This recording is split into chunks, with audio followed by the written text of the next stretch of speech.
Hello, so welcome back, and today we're going to be speaking about recurrent neural networks in brains and machines. So the first question is, why have recurrent connections at all? Deep neural networks seem to do remarkably well at several tasks, so why even bother? So let's start by doing a popular working memory task called the NBAC. And I want you to do this task along with me as you're watching the video.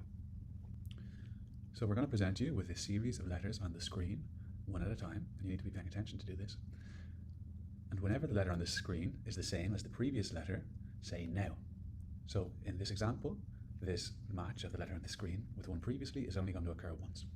We're going to start in 3, 2, 1.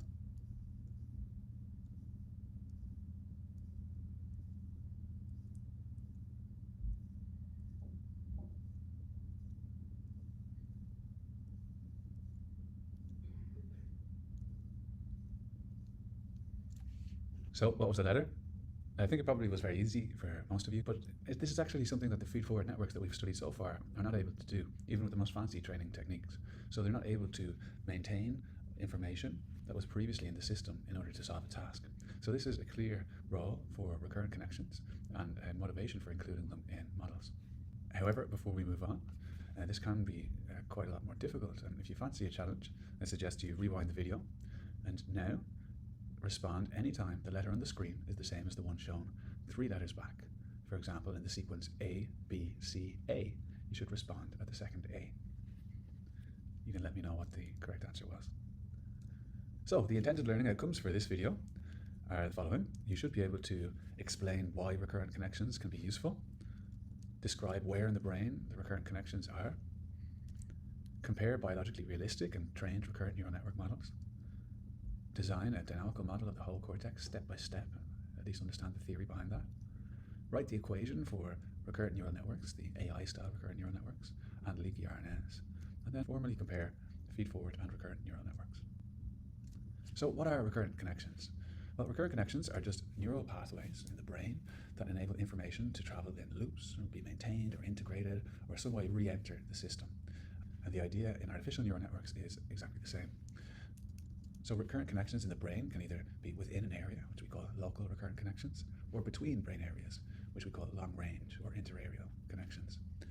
And in the brain, recurrent connections can also be either excitatory or inhibitory, or a mix of excitatory and inhibitory, as we see in this example over here, where the inhibitory cells are shown in red and the excitatory in green. So where are the recurrent connections in the brain? Well, there are actually many long-distance recurrent loops in the brain. So in primates, approximately 2/3 of all of the possible connections between brain areas that could exist do exist. This is in particular for the cortex, which is what we're focusing our study on in this course. In the mouse, it's even more prevalent, with 97% of possible connections between cortical areas existing. However, most of the connections in the brain are actually from within the same brain area. So an individual neuron, about 80% of its inputs will be from other neurons in the same brain area, and the other 20% or so from other brain areas. And we also saw in the previous lecture that although feed-forward connections from one area to the next are very important, you also have an equal or even greater number of connections going in the other way. And this allows you to form these long-range or interareal loops. So we're soon going to be shifting our focus to trained recurrent neural network, which have an interesting history in artificial intelligence. However, it's important to also learn about the parallel, rich tradition of biologically realistic recurrent neural network models of brain functions that comes from the computational neuroscience literature. Here, for example, we see 2 of the most popular books in computational neuroscience, and you can see that they have recurrent neural network models of vision, memory, working memory, and choice, and these tend to be simulations of individual brain areas that contain quite a lot of details about connectivity, physiology, etc. So biologically realistic recurrent neural network models have also been extremely successful at linking all the way from the physiology of single neurons up to behavior. So here is an example of a task that is commonly used in neuroscience research to understand the neural correlates of perceptual decision making. In this task, the participant, which could be a human, a monkey, or a rodent, has to decide the principal direction of motion of the dots.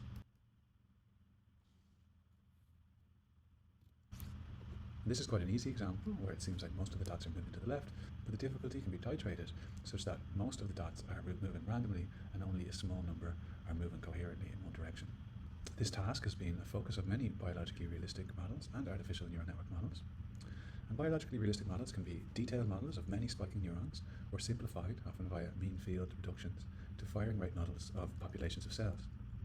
So here's a schematic illustration of one biologically realistic recurrent neural network model that has been designed to simulate this task. We can see here that there are two populations of excitatory neurons, one labeled A and one labeled B, and dots that move to the left activate neurons in this population A, and dots that move to the right activate neurons in this population B. And these two populations of neurons A and B compete via the inhibitory neurons, which here are called interneurons. Here we're showing the simulation results from two trials in this model. Each line of these graphs represents the spikes of an individual neuron, and the blue neurons that prefer the right direction are shown at the top, and the red neurons that prefer the left direction are shown on the bottom. And what we can see here is that in both the trial on the left, where the direction of motion was to the left, and the trial on the right, where the direction of motion was to the right, at the beginning there's a competition between these two sets of neurons, with all neurons firing at quite a similar rate. However, after some amount of time integrating the information, one of the two populations of neurons wins, and the other goes back down to baseline. And this, it turns out, is very similar to the neural recordings that are seen in the parietal cortex of monkeys doing this task. And it also is very successful at explaining aspects of the behavior, including the differences in reaction times with difficulties. So we can see some of the advantages of using detailed spiking models. They can make clear experimental predictions at many different levels, from single neuron physiology to networks to behavior. However, simplified firing rate models can also be very valuable, as it can allow mathematical analysis and developing a deeper understanding.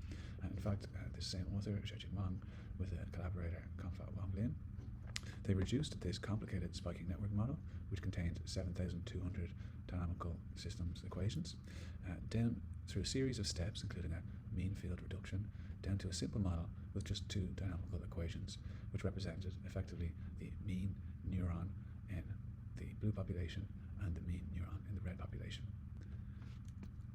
And both of these approaches, the spiking networks with lots of detail and the simplified firing rate models, have been successful at explaining neural activity and behavior. And one thing to note is that the equations of these simplified firing rate models are very similar to what we see in recurrent neural networks in artificial intelligence. But the main difference between these biologically inspired firing rate models and the ones we see in artificial intelligence is that the parameters in the biologically inspired models are not trained. They're taken usually directly from neuroscience experiments, or they're chosen to represent a particular hypothesis about how the brain works. So currently, I think biologically realistic models make more directly testable predictions for experiments. They can make predictions at many different levels of detail, but they're not as capable of simulating high-level functions compared to trained recurrent neural networks. So please move to the blackboard and take the first quiz. So in contrast to convolutional neural networks, which are usually compared to many different areas in the visual hierarchy, recurrent neural networks in neuroscience are usually focused on simulating activity in just one brain area. This is partially because traditionally in neuroscience, very few neurons were able to be recorded at one time, and people used to focus on recording from one brain area in particular. However, in the last few years, there's been an explosion in the ability to record from many, many more neurons than ever before. In fact, now it's quite common for experimenters, including here at Bristol, to record from hundreds or thousands of neurons simultaneously using new probes such as the NeuroPixels probe. And this allows, at the neuron scale of resolution, recordings from up to several areas at once. In fact, there are also some studies where several of these probes are used, enabling recording of many different brain regions at the same time. So this has allowed us to re-examine some previous assumptions about the functions of different cortical regions. The prevailing belief for quite a long time was that function was very localized in the cortex. This is in line with the results of some lesion experiments from the 20th century. However, in human fMRI, which started in the 1990s, there are several findings of distributed networks of brain regions working together. So those researchers have moved from what's called a localizationist view of brain function, where each brain region has a particular role, to more of a network view, where there are several distinct competing networks that are corresponding to particular functions. However, in animal neuroscience, this view has taken a bit longer to take hold, and this is partially because the ability to record from multiple areas has only really come about in the last handful of years. So here we can see this remarkable paper from Steinmetz et al. And they recorded across a few different mice in different days over 30,000 neurons across all of these different brain regions.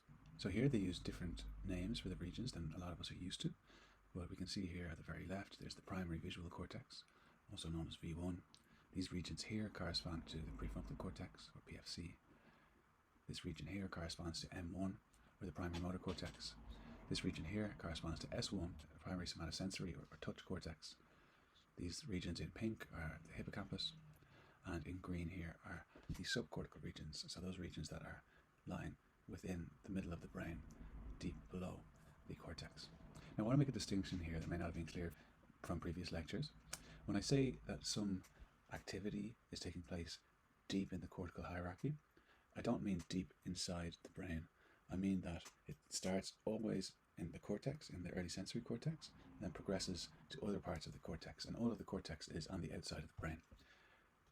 In fact, this is where the name cortex comes from. It means bark, like a tree bark, because the tree bark is on the outside of the tree. When I say deep in the hierarchy, what I mean is that it's taken several steps from the back of the brain, usually towards the front of the brain, areas like the prefrontal cortex, but it's still on the outside surface of the brain, or the cortex. So getting back to this study by Steinmetz and colleagues, they recorded from over 30,000 neurons from all of these different brain regions as mice performed a very simple perceptual decision-making task. The mice were shown two stimuli, one to the left of the screen and one to the right, and they had to respond by turning a tiny little mouse steering wheel to drag the stimulus they saw towards the center. And the mice were able to do this quite well, and with this experiment, Steinmetz and colleagues were able to decode from the neural activity the signals corresponding to vision, what the mice were seeing, action, moving the little mouse steering wheel, and choice, choosing whether it was to the left or to the right. But before I show the results, please stop and guess which region or regions do you think were responsible for encoding of visual information, which regions may have been responsible for encoding of action information, and which regions were responsible for encoding the choice. You can pause the video. So here are the results. We see that visual encoding was indeed most strong in the primary visual cortex and other visual areas, but there was quite a lot of visual encoding in other parts of the brain, including subcortical areas and some other cortical areas too. Action encoding was broadly distributed across the brain, with neurons in almost every brain area encoding some aspect of the action. The choice encoding was a little bit more restricted, but was still across several brain areas. So this and other more recent experiments have shown that most brain functions that have been studied so far seem to emerge from the interactions of many different brain areas. And this is a challenge for local recurrent neural network models, both the traditional biologically realistic models we just saw, and also the more AI-inspired trained RNNs that we're going to see a bit later. So how do we go from these local, biologically realistic or trained recurrent neural network models towards simulating something more like this with many different brain areas interacting while performing some sort of a task? So how do we go about building a dynamical model of the whole cortex, or eventually the whole brain? So it turns out there are 6 steps, and step 1 out of 6 is deciding on your building blocks, or your local circuit model. So this is a quote from a very famous article by Douglas and Martin. They said, "Our view is that the rapid evolutionary expansion of neocortex has been made possible by building an isocortex, a structure that uses repeats of the same basic local circuits throughout a single cortical sheet. This idea is known as the canonical local circuit." So here's an equation for a model exemplifying this idea. So there are quite a few pieces to this equation, so let's break it down. It says that at each step in time, the firing rate of excitatory neurons in a particular area X would drop down towards 0 if not for synaptic inputs. An activity in these cells is pushed up by positive connections from the excitatory neuron population to itself, as well as long-range inputs from other brain areas, Y. However, activity is pushed back down by negative inputs from an inhibitory population of neurons in the same area. The size of the response in the excitatory neurons depends on the slope parameter beta, and the time constant tau determines how quickly the rate can rise and fall in response to input. There's also a nonlinearity here, the ReLU, so that firing rates cannot be negative. We'll see later that this is essentially the same as the leaky RNN equation, which is a popular AI-inspired model used in neuroscience research. The main difference are these two terms here. corresponding to the long-range inputs and inhibitory neurons, which are also quite rare in AI-inspired models, and also that these parameters are not trained, but they're taken to match neurophysiology data. So the next step is to connect these different local circuit models. And the way to do that is to use structural or anatomical connectivity data. Here we can see an approach pioneered by people like Gustavo Deco and colleagues in Barcelona, where they take the structural connectivity data from a human diffusion MRI scan or track tracing data from a monkey or animal experiment, and they use that data on the strength of anatomical connections between each brain area in order to set the parameters in this connectivity matrix between each pairs of regions, Y and X in the brain. This gives you a structural connectivity matrix telling you the strength of input and outputs between each area.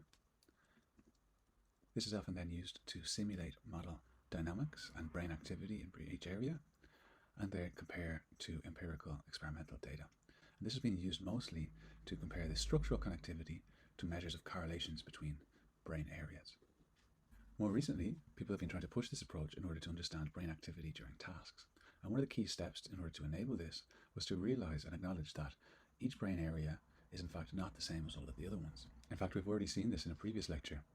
Here again we see the wonderful anatomical data of Elston, showing how the number of spines or excitatory synapses on individual neurons increases along the cortical hierarchy, with V1 primary visual cortex with a much lower, about a 10 times lower number of synapses compared to areas at the top of the hierarchy. So how do we implement this in the model? So here we have our previous equation, and now to increase the strength of excitation along the cortical hierarchy, we add in this extra term allowing us to scale up the strength of excitatory inputs to an area based on the spine count, or the number of excitatory synapses per neuron. So this is a quite complex model with dozens of brain areas and excitatory and inhibitory cells, but there are only 2 free parameters in the whole model. That's because most of the parameters were based directly on neurophysiological data. One of the predictions of this model by Chowdhury and colleagues in 2015 was that there is a hierarchy of not just all of the things we discussed in the deep neural networks lecture, such as receptive fields, etc., but also of temporal windows. Here we see the response of and firing rate activity of neurons in many different regions along the cortical hierarchy. We see this is a visual input is shown for a few hundred milliseconds, corresponding to this box here with time on the x-axis. And on the y-axis we can see the response, the firing rate peak and trough for each area. We see the primary visual cortex shows a transient response that mirrors very closely the input, and this is quite similar in slightly higher visual areas such as V4. However, once we get up to the prefrontal cortex and into neighboring anterior cingulate cortex, we see this much slower responses to that input that can go on for hundreds of milliseconds up to seconds. So this hierarchy of temporal windows was a computational modeling prediction, and one of the potential benefits of this could be to enable rapid responses to changing stimuli in early visual areas, but allow a kind of slow integration of information in higher parts of the cortex. And this could be particularly useful when making difficult decisions. This computational modeling prediction was later confirmed in different species. Here we can see that in mice, monkeys, and humans. In all of these species, we see this increasing temporal windows or increasing timescales up the cortical hierarchy. So next you might ask, this is all very interesting. We see these different patterns of physiology, but does this have anything to do with how different functions may emerge across the cortex? So now we move on to an important idea from nonlinear dynamical systems, which is that of a bifurcation. So here we can see a video of a dynamical system, and in fact each line of this video represents a one-dimensional nonlinear dynamical system. And as we move up from one line to the next, this corresponds to a parameter increasing. Now if we imagine that this is a simple neural network model with just one neural equation, it could be, for example, an excitatory neuron population that excites itself, then as we increase this parameter, this might correspond to increasing the synaptic strength by which the excitatory neuron population excites itself. So as we play this video, we're going to see how activity in the system progresses from any different starting point with a low activity on the left and high activity on the right. And we can see that it always proceeds from whatever the starting point is towards this central location. This central location in the system is known as the stable steady state, or an attractor of the system. But as we increase the parameter corresponding to the excitatory strength here, it takes longer for the data points to move towards this steady state. And eventually, as we increase the parameter past a critical point, known as the bifurcation point, there's now no longer one activity state that all activity proceeds to. There are in fact two. So there are now two stable steady states. And in a nonlinear dynamical system, when you change a particular parameter such that the number or the type of steady states of the system changes, that's called a bifurcation. And here we can see an example of that bifurcation as we've gone from one stable steady state of the system to two separate steady states.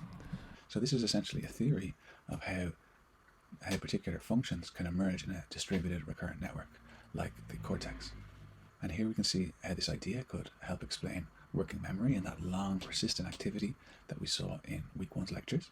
And we see in this model from 1999 from Shao-Jian Wang that if you increase the synaptic strength, initially there's just one stable steady state shown in green corresponding to a low firing rate, but after a particular threshold is crossed, we start to get two stable steady states separated by an unstable steady state. And this top state corresponding to this green line here, this is where we see there's a high level persistent activity that is required in order to hold on to the memory of a stimulus in the brain. And here we can see how this has been shown to be very similar experimentally to persistent firing during working memory tasks in some parts of the brain, including the prefrontal cortex. So now if we want to get our large-scale model to perform a task, we're going to have to give it some inputs and measure activity. So here we can see one large-scale model corresponding to the monkey cortex. Now we have slightly more detail with three different types of inhibitory neurons and excitatory cells with separated cell bodies and dendrites. And here we're going to show what happens in this model when we present it with a target stimulus shown in red here. After the target stimulus, there's going to be a delay period. During this delay, there will be a distractor shown in blue, and the task for the model is to maintain activity shown in red corresponding to the original stimulus and not allow blue activity corresponding to the distractor to win and take over cortical activity. So now we see when the cue comes on, it spreads from the primary visual cortex through the visual system and goes up to ignite this distributed system, including the prefrontal and parietal cortex. However, when the distractor comes on during the delay period, we see this also comes from the visual cortex and spreads through much of the brain. However, this is not able to win a competition with the activity corresponding to the original stimulus, so that at the end of the trial, you still have this activity that represents the memory of the original cue here shown in red. So this is an example of distractor-resistant working memory activity across many different cortical areas in a model, also with multiple cell types. This fifth step is to validate this model against real neural data. So we want to understand whether our model is saying something reasonable about the brain. And here we can see an example of a meta-analysis of over 90 studies of working memory tasks performed by Leva and colleagues. And they classified brain regions as usually showing persistent activity during working memory. And this is shown in this green color here, or not showing persistent activity in most tasks. And this is shown in gold. And here you can see the very similar results of the model simulation. So the model captures the persistent activity working memory pattern of over 90 experimental studies, and this provides a validation of the model. And once you've validated the model, you can go on to the sixth and final step, which is to make predictions for future experiments that will allow you to test your model. And it's also useful for experimentalists to give them a theoretical foundation for their experiments. Here we have an example where we can zoom in to individual brain areas, and during the same working memory task where the system is normally able to resist this distracting information, we can see what happens if we manipulate particular cell types. And in this case, if we inhibit during the task this particular type of inhibitory neuron that targets the dendrites of the excitatory cells, we see that the network becomes distractible. So this is something that can be tested in future neuroscience experiments, and this is generally good practice when you're building a computational model for neuroscience. So now you have a dynamical model of the whole cortex and predictions for new experiments. So please go to the blackboard and take the next quiz. So now we move on to recurrent neural networks, or RNNs, in artificial intelligence. And we're going to start by studying the basic or vanilla RNN. So now we're going to go through the basic equation for the vanilla RNN. And it's extremely similar to the feed-forward networks that we saw earlier. There is hidden layer activity, and this hidden layer activity is a nonlinear function of a weighted sum of the inputs to the hidden layer plus a bias term. This nonlinear function could be, for example, a ReLU or a sigmoid. Also, like the feed-forward networks, the output layer is itself a nonlinear function of a weighted sum of the hidden layer activity plus a bias term. However, where the recurrent neural network changes and differs from the feed-forward networks is that the inputs to the hidden layer also include a weighted sum of the hidden layer activity from one time step ago. So now we have the hidden layer activity going back and influencing itself. And this is what allows information to be carried forward in time as a kind of working memory. Now, it should be pointed out that there is a kind of mathematical equivalence of at least some feed-forward and recurrent neural networks.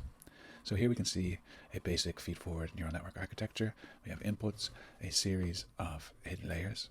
Here in the neuroscience context, these might be thought of as different brain areas, and then there are outputs. A recurrent neural network, in contrast, can look something like this. So now we've added in local recurrent connections at each layer of the model, or each brain area. And we've also added feedback connections that come from the top down to the layer below. So one thing we can do that is actually important for training these networks is to unroll this network in time. And what I mean by that is to draw out how each layer in the model will affect activity in each other layer at each time point.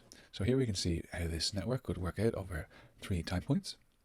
We can see that area 2 in the model at time 2 will receive 3 different inputs. As in feed-forward networks, it will receive input from area 1. We can also see that it will receive from the previous time step inputs from area 2 and area 3. So this is the whole of this network unrolled in time over 3 time steps. Now, different recurrent neural networks can choose to have inputs at different times and also read outputs at particular different times. You can also write at each time point vertically, so it looks like a single deep neural network. And here we can see at time point 1, area 1, 2, 3, and time point 2, area 1, 2, 3, etc., with the connections drawn in showing how each area at each time point affects each other area at each other time point. What we see now is we have direct connections going from each area at a particular time point to the next, but we also see these skip connections where certain connections go forward 2 or 3 levels. And this is quite similar to some modern deep neural network designs in feed-forward networks. So now we explicitly see this connection between recurrent neural networks and deep feed-forward neural networks. Now, one thing to point out here is that only some feed-forward networks are equivalent to recurrent neural networks. In particular, recurrent neural networks continue to use the same parameters at each time step. So as you go deeper into the equivalent feed-forward network, it only is equivalent to the recurrent network if it reuses the same parameters for connections between these 3 areas. So in that sense, the feed-forward neural networks that are equivalent to recurrent neural networks are just a subset of all of the possible feed-forward networks that you can design. So this might be one reason why it might be interesting to study further feed-forward neural networks. Why in that case does the brain seem to use a lot of recurrent connections? One interesting argument put forward in this paper by Van Bergen and Kriegeskorte is that recurrent neural networks allow you to go up to almost arbitrary depth of an equivalent feed-forward neural network. And this allows you to create essentially very deep neural networks in a limited space because you reuse the same connections over and over. They argue that in order to get equivalent depth in a feed-forward network inside your brain, you might have to create a network so long that it will no longer fit inside your head. I think these are some very interesting ideas and reasons to think about why engineers and why biology may use feed-forward or recurrent neural networks under particular conditions. Now, a slight variant on the recurrent neural network model that we saw earlier is called the leaky RNN, and this is very commonly used in neuro AI. And similarly to the previous equation, we have the activity in the hidden layer. It now starts at the point of activity of the same hidden layer one time point ago, and we still have this dependence of the inputs at the same time and the activity in the hidden layer one time point ago plus the bias term. But now this term, instead of completely defining the activity in the hidden layer at time t, it provides just part of the update to the activity from the previous time point. There's also another term called the leak, which we saw in the multi-area model earlier. And the amount to which the activity is updated is proportional to the length of the simulation time step. So shorter time steps in your simulation will lead to smaller changes in activity between time steps. It also depends on the time constant of the neurons or the units in your model, which dictates again how rapidly the activity changes in response to inputs or a leak. And this is exactly the same as what we saw in the multi-area model earlier. And this is a discrete time version of the equation, but often if you look at computational neuroscience papers, in the methods section, they will write this continuous time version. And the way you can go from this continuous time version to the discrete time version is using the Euler method. This hidden layer activity sends its outputs to the output layer, which is exactly the same as in the vanilla RNN. So now, please proceed to the blackboard to do the final quiz for this video lecture. Okay, to recap, we've seen that recurrent connections enable neural networks to use and compute on previous information, and this contributes to many cognitive functions, including memory and decision making. The whole cortex is itself a recurrent system, but most of the recurrent connections are from other neurons within the same brain area. We compared biologically realistic neural network models to more AI-style models, and at the moment it seems that biologically realistic models make more directly testable predictions for experiments, but they are less capable of simulating high-level cognitive functions compared to trained RNNs. We saw that most brain functions rely on activity that spreads across many different brain areas, and this is a challenge to local RNN models, both of the biologically realistic sort and also the trained RNN sort. We learned how to build up these whole cortex models by connecting many local circuits and adjusting parameters in the model according to anatomy. We saw how experimentally there is an increase in the time constants of neurons along the cortical hierarchy and how this was predicted by a whole cortex model. We learned how RNNs are very similar to feed-forward neural networks, but they have inputs from the previous time step. And we saw that, in fact, further than this, some particular feed-forward networks are actually equivalent to recurrent neural networks. And we learned that in neuroscience and neuro AI research, leaky RNNs are often used to allow for more biologically realistic neural dynamics. So here you can see some relevant papers for today if you want to take your learning a bit further.